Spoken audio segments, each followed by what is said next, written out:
à tous, j'espère que vous allez bien. Bienvenue dans une nouvelle rubrique de la bibliothèque de poche. Je vous souhaite une excellente année 2021. J'espère que vous avez passé d'excellentes fêtes et que l'année à venir sera meilleure que la précédente. Aujourd'hui, pour clore un peu l'année 2020, j'ai décidé de faire une sorte de medley, un top 5 des lectures qui m'ont le plus plu cette année. Elles seront organisées en 5 rubriques. Il y aura le livre classique, le livre émotion, le livre découverte, le livre qui appartient à la littérature étrangère et enfin la BD. Alors le livre que j'ai décidé de présenter en premier, donc c'est le livre classique, c'est Les Nuits Blanches de Dostoïevski. Cet auteur, je l'ai découvert cette année parce que j'ai la chance de faire russe en prépa. Il est absolument fantastique et je trouve qu'il est sublimé par la traduction d'André Markovitch.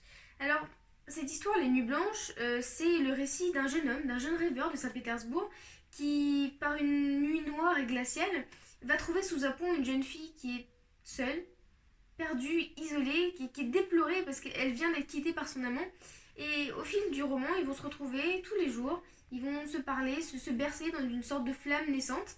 Et malheureusement, les événements ne vont pas se passer comme prévu. Le livre émotion que je voulais vous présenter, c'est l'autobiographie de Simone Veil, qui s'appelle Une vie. C'est un témoignage qui est absolument bouleversant.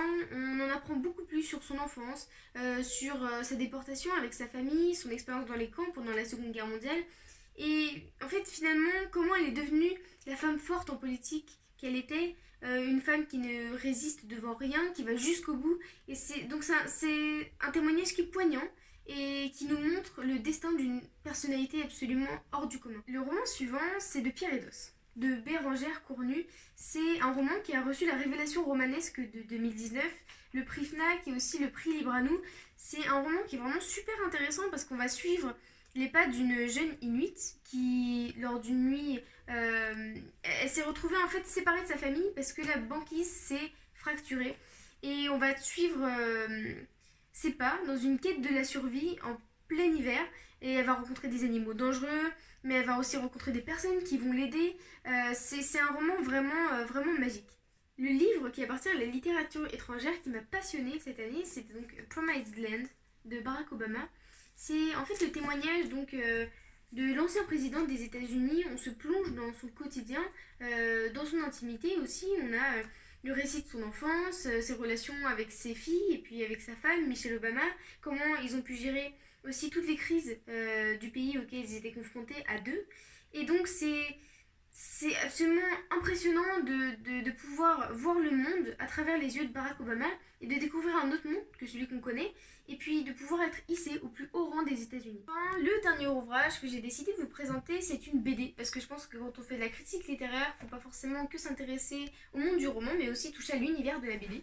Donc c'est Le Cri du Moloch de la collection Black et Mortimer. Donc qui a été faite par Jean Dufaux, Christian Cayeux et Étienne Schrader. C'est une collection absolument, elle est entre réalisme et fantasy, c'est vraiment génial. C'est l'histoire de deux enquêteurs qui sont sous le contrôle de la royauté anglaise et qui vont devoir à la fois faire face à leur ennemi juré qui s'appelle Ulrich et à la fois des événements paranormaux qui vont contrôler la ville et qui vont réduire à néant l'humanité.